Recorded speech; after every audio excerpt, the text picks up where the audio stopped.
Hello students, इस video में हम एक्सरसाइज 9.3 के सॉल्यूशंस कंटिन्यू करेंगे। स्टूडेंट्स, पिछले वीडियो में मैंने आपको एक्सरसाइज 9.3 में क्वेश्चन नंबर 11 तक के सॉल्यूशंस दे दिए थे। इस वीडियो में उसके आगे से कंटिन्यू होगा, यानी क्वेश्चन नंबर 12। चलिए शुरू करते हैं। Question 12, find the equation of the right bisector of the line segment joining the points 3,4 and -1,2। मतलब क्या निकालना है हमें? देखिए, एक लाइन सेगमेंट है जो 3,4 और -1,2 को ज्वाइन कर रहा है। उसका राइट बाइसेक्टर मतलब परपेंडिकुलर बाइसेक्टर की इक्वेशन निकालनी है। ठीक है, तो ये रहा क्वेश्चन नंबर 12। देखिए हमें क्या गिवन है, लाइन सेगमेंट है जो इन दो पॉइंट्स 3,4 एंड -1,2 को कनेक्ट कर रहा है। ठीक है, इसका राइट बाइसेक्टर यानी perpendicular to the line segment, ठीक है, उसकी इक्वेशन निकालनी है। तो देखिए, राइट बाइसेक्टर क्या होता है? लाइन सेगमेंट से परपेंडिकुलर भी होगा और इसे बाइसेक्ट भी करेगा। मतलब वो 3,4 और -1,2 का जो मिड पॉइंट होगा उससे पास होगा। ठीक है, एंड पॉइंट ऑफ कॉन्टैक्ट देखिए क्या होगा, मिड पॉइंट ऑफ 3,4 एंड -1,2। तो मिड पॉइंट का फॉर्मूला आपको पता है, x1 + x2/2 and y1 + y2/2। तो यहाँ पे x1 और x2 y1 y2 की वैल्यू पुट करते हैं, तो मिड पॉइंट क्या हो जाएगा, -1 + 3/2 एंड 2 + 4/2। -1 + 3 कितना होता है 2, 2 + 4 कितना होता है 6, 2/2 हो जाएगा 1, 6/2 कितना हो जाएगा 3। तो मिड पॉइंट आपका क्या आ गया, देयरफॉर 1,3। ठीक है, इससे परपेंडिकुलर बाइसेक्टर पास होगा। अब देखिए, परपेंडिकुलर लाइन्स की आपको प्रॉपर्टी पता है, प्रोडक्ट ऑफ स्लोप क्या होता है, -1। इसका मतलब सबसे पहले हम लाइन सेगमेंट का स्लोप निकालते हैं। लाइन सेगमेंट को कनेक्ट कर रहे हैं 3,4 एंड -1,2 को।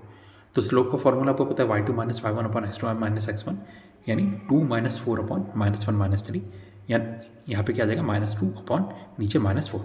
माइनस से माइनस कैंसिल, 2 से कैंसिल करेंगे 2 टाइम्स। तो स्लोप कितना आ गया लाइन सेगमेंट का, 1/2। ओके, अब देखिए, product of slopes equal to -1 होगा, यानी slope of perpendicular into slope of line segment कितना, 1/2 equal to -1। Therefore slope of perpendicular कितना आ गया, -2। अब इसलिए आप लिख सकते हैं, therefore equation of line with slope equal to -2 and passing through point 1,3। क्योंकि देखिए, लाइन का स्लोप, परपेंडिकुलर का स्लोप आ गया -2 और किससे पास करेगा, वो मिड पॉइंट से। मिड पॉइंट हमने निकाला था 1,3। इक्वेशन क्या होगी, y - y0 equal to m times x - x0। ठीक है, y0 होगा 3, x0 होगा 1। तो वैल्यूज पुट करते हैं, y - 3 इक्वल टू स्लोप हमने निकाली -2 इंटू ब्रैकेट में x - 1।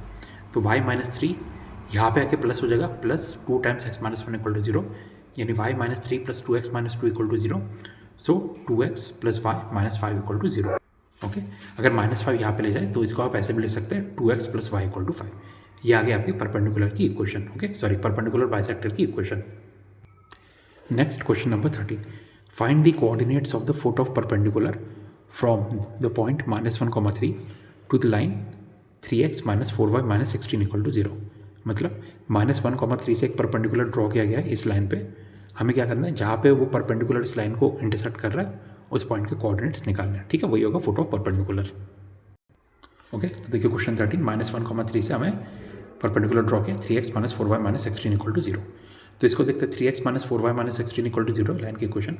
इसको हमने ऐसे लिख लिया, 4y -4y यहाँ पे आके प्लस हो जाएगा, 4y equal to 3x - 16।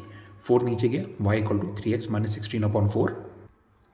It implies y equal to 3/4 into x - 16/4। उनको अलग अलग कर लिया। ठीक है, तो इसको अगर कंपेयर करें y equal to mx + c equation से, तो स्लोप कितनी आके लाइन की, m इक्वल टू 3/4। अब देखिए, परपेंडिकुलर लाइन्स की प्रॉपर्टी अब पता है, प्रोडक्ट ऑफ स्लोप्स क्या होता है, -1, यानी slope of perpendicular into 3/4 equal to -1। तो स्लोप ऑफ परपेंडिकुलर कितना जाएगा, ये ऊपर जाएगा, ये नीचे, यानी -4/3। ठीक है, स्लोप ऑफ परपेंडिकुलर आ गया -4/3। तो it implies equation of line passing through -1,3 and slope -4/3 is. क्योंकि हमने -1,3 से परपेंडिकुलर को ड्रॉ किया था, तो ऑब्वियसली वो इस पॉइंट से पास होगा। ठीक है, तो फॉर्मूला आपको पता है, y - y0 equal to m times x - x0। y0 हो जाएगा 3, x0 हो जाएगा -1। स्लोप है m इक्वल टू -4/3। वैल्यूज रखेंगे, y - 3 equal to -4/3 into bracket में x -1। क्रॉस मल्टीप्लाई किया, 3 times y - 3 equal to -4 into bracket में x + 1। यहाँ पे ले आए तो 4 times x + 1 + 3 times y - 3 equal to 0। 4x + 4 + 3y - 9 equal to 0। Okay, it implies 4x + 3y - 5 equal to 0।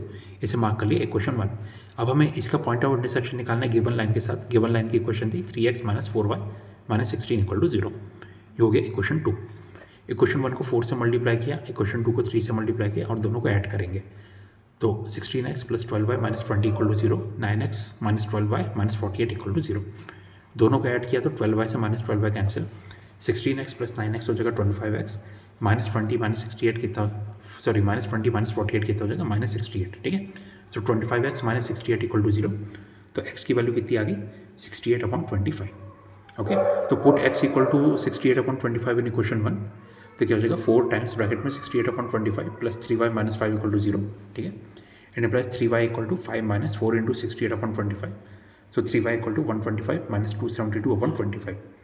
So y की value कितनी आ गई 3 नीचे ले आएंगे, 125 माइनस 272 कितना हो जाएगा माइनस 147/3 नीचे आ गया 3 इंटू 25, 3 से 147 को कैंसिल करेंगे 49 टाइम्स, तो y की वैल्यू कितनी आ गई माइनस 49/25। देयरफॉर आप बोल सकते हो पॉइंट ऑफ इंटरसेक्शन, मतलब जो रिक्वायर्ड पॉइंट था फुट ऑफ परपेंडिकुलर पे वो कितना आया 68/25 माइनस 49/25। ओके, तो स्टूडेंट्स इस वीडियो में मैंने आपको क्वेश्चन 12 और क्वेश्चन 13 के सॉल्यूशंस दे दिया है एक्सरसाइज 9.3 में। इसके आगे हम नेक्स्ट वीडियो में कंटिन्यू करेंगे, यानी क्वेश्चन नंबर 14 से। Thank you.